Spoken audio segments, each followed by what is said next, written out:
कुछ कर नहीं सकते तो उतर क्यों नहीं जाते? कि कुर्सी है, कोई जनाजा तो नहीं है, कुछ कर नहीं कर सकते तो उतर क्यों नहीं जाते? ये हालत इस सरकार की बनी हुई है। बड़ी बड़ी बातें कर रहे हैं, बातों के तो ये बादशाह बने पड़े हैं, लेकिन धरातल पे देखोगे सारी स्कीमें, सारे काम जो पिछली गहलोत सरकार के थे, आज वो जहां थे वहीं रुके पड़े हैं। नया काम एक भी इन लोगों ने शुरू नहीं किया है। ऐसे इनके तो जो सरदार हैं दिल्ली में जो बैठे हैं, जो 15 लाख खाते में लाऊंगा, 100 दिन में काला धन लाऊंगा, 2 करोड़ रोजगार हर वर्ष युवाओं को दूंगा, पता नहीं क्या क्या बातें करी आप सब लोगों से। कोई धरातल पे नजर आई क्या? कहीं नजर ही नहीं आ रहा। मणिपुर जल रहा है, देश जल रहा है, कहीं कोई इन बातों का जिक्र ही नहीं है।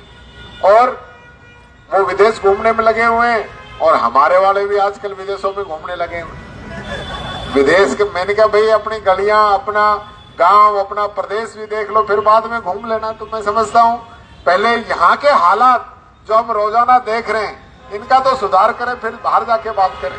मैं यही बात कहता हुआ अपनी वाणी को विराम दूंगा। मैं यही कहना चाहूंगा, आप लोगों का जो धरना है ये लोग नहीं मानेंगे तो हम लोग जयपुर से भी आप लोगों के साथ खड़े हैं। आने वाले समय में प्रशासन को चेताना चाहूंगा कि ये जो संविधान से चले, बीजेपी की तनख्वाह पे नहीं चल रहे हो। जो जनता टैक्स देती है, अजमेर की जनता जो टैक्स देती है, उसकी कमाई से आप लोग काम कर रहे हो, उस पे आप लोग टिके, उस पे आप काम करें। आप किसी की जेब के लड्डू नहीं बने। ये प्रशासन को मैं कहना चाहूंगा, आपकी जिम्मेदारी है, आपका हक है, आपका कर्तव्य है कि जो संविधान ने हमें ताकत दी है उस ताकत का इस्तेमाल हम आम जनता के लिए करें, उनके लिए काम करें। यहाँ उर्स का मेला आने वाला है जिसके लिए तैयारियां मैं समझता हूँ प्रशासन को करनी चाहिए। मैं कहना चाहूंगा प्रशासन को कि तुरंत इस पे संज्ञान लेते हुए तैयारियां शुरू करें। ऐसा नहीं हो कि हमारा जो एक राजस्थान की जो एक परंपरा है, हमारा जो देश के अंदर एक स्थान है, अतिथि देवो भव की जो हमारी परंपरा रही है, ब्रह्मा महाराज का यहाँ पे मंदिर है, हमारे यहाँ पे विश्व विख्यात हमारी दरगाह है।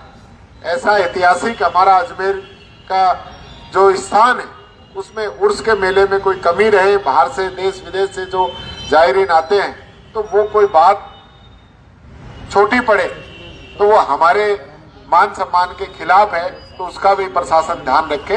यही बात कहता हुआ आप सबको, सभी कार्यकर्ताओं को धन्यवाद जो मुझे याद किया।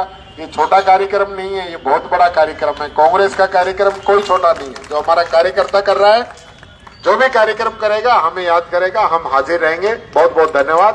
राम राम, जय हिंद, सलाम वालेकुम। बहुत बहुत धन्यवाद जूली साहब, आपने बहुत अच्छे विस्तार से। अब एक साथ नारा लगाएंगे।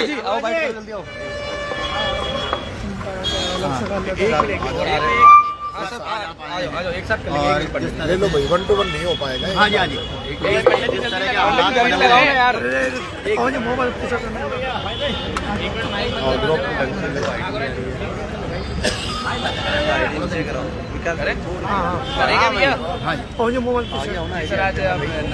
देखिए, नगर निगम को एक प्रकार से नरक निगम बना दिया गया है इन लोगों के द्वारा।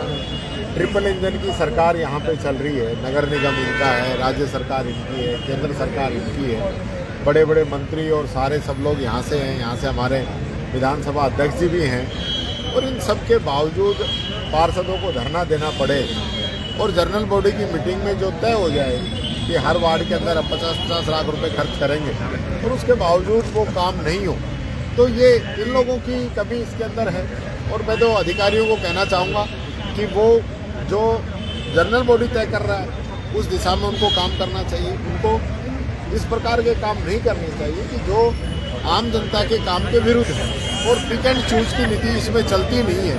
आपको सब लोगों का ध्यान रखते हुए, पूरे अजमेर का ध्यान रखते हुए, पूरे नगर निगम के क्षेत्र का ध्यान रखते हुए आपको काम करना चाहिए।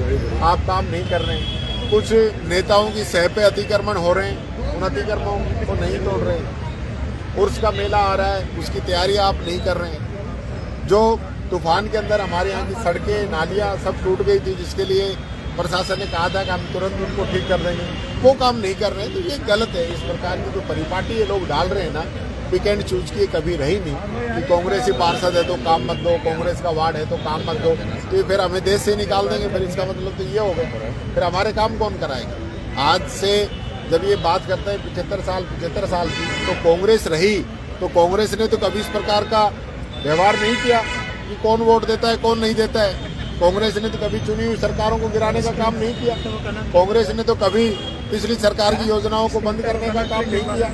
आज जो समस्या यहाँ पे है, चाहे वो बिजली जिस प्रकार से प्राइवेट कर दी गई हो, और उसको लेके अभी पूरे राजस्थान के अंदर भी बिजली को प्राइवेट करने जा रहे हैं। तो जब सरकार क्या काम करेगी जब सभी प्राइवेट कर दोगे? आप भी तो कुछ काम करिए। बिजली, पानी, शिक्षा, चिकित्सा, ये तो ऐसी चीज़ें हैं जिस पे आपको ध्यान देना चाहिए। अभी तक आप पिछली सरकार के कामों की समीक्षा कराने में लगे हुए हैं। जिले की समीक्षा कराएंगे, कॉलेज की समीक्षा कराएंगे, इंग्लिश मीडियम स्कूलों की समीक्षा कराएंगे। अरे भाई, समीक्षा तो आप करा लेना, पर पेंशन तो दे दो गरीबों की। आप बच्चों को बेरोजगारी भत्ता तो दो, बच्चों को स्कॉलरशिप तो दो, महिलाओं को अन्नपूर्णा किट मिल रहे थे वो तो आप दीजिए, किसान को खाद तो दीजिए। यहाँ पानी की बड़ी प्रॉब्लम है तो पानी तो की व्यवस्था तो कीजिए। ये सारी बातें हैं जो मुख्य तौर पे आज हमारे जो पार्षदों ने धरना दिया है, मैं कहना चाहूँगा ये इस प्रकार का जो नहीं होना चाहिए। नहीं तो इस मामले को हम विधानसभा के अंदर भी उठाएंगे। एक वर्तमान में भी राजस्थान में मंत्रियों के द्वारा लगातार कई जगहों के नाम। हाँ, तो यही तो इनका विकास है। भारतीय जनता पार्टी का ये सबसे बड़ा काम है नाम बदलना। आप लोगों को याद होगा जब राजीव गांधी सेवा केंद्र बने, 25-25 लाख रुपए की लागत से जो बने, उनका इन्होंने नाम बदल के अटल सेवा केंद्र कर दिया। फिर कोर्ट में गए, कोर्ट के आदेश हुए तो वापस नाम चेंज हुआ। इसी प्रकार से अलग अलग शहरों के नाम, अलग अलग योजनाओं के नाम अजमेर में तो लगातार जारी हैं। अजमेर ही नहीं, सभी जगह कलर करने का काम। हॉस्पिटल्स का नाम, जो हॉस्पिटल थे, अब आरोग्य मंदिर उसका नाम कर दिया। 250 रुपये पेंट का डब्बा लाए और उस पर पेंट पुतवा के नाम बदल दिया। उससे आपकी सुविधाएं क्या बढ़ाई? आप कोई नई स्कीम चलाइए। हमने जितनी भी नई स्कीमें चलाई, नई बिल्डिंगें बनाई, हमने कभी पुराने का नाम बदल के ऐसा काम नहीं किया। और ये नाम बदलने से विकास हो जाए तो फिर इस देश का नाम भी बदल के कोई विकास ही रख दो। अजमेर का नाम बदल के भी विकास रख दो तो हो गया विकास। तो इस प्रकार की जो परिपाटी गलत है। उपचुनाव के जो रिजल्ट आए वो हमारे अनुरूप नहीं रहे, नतीजे चौंकाने वाले हैं। कुछ कमियां हैं, उनका सुधार करेंगे, लेकिन हमारा कार्यकर्ता मायूस नहीं है। हम लोग मजबूती के साथ आने वाले समय में राजस्थान के अंदर वापस कांग्रेस की सरकार बनाएंगे। अजमेर में भी अध्यक्ष नहीं हुआ है, अभी करेंगे, जल्दी करेंगे। अभी पूरे संगठन का जो काम है वो अभी अध्यक्ष जी उसको देख रहे हैं और बहुत ही जल्दी संगठन के अंदर भी वो काम करेंगे। ठीक है।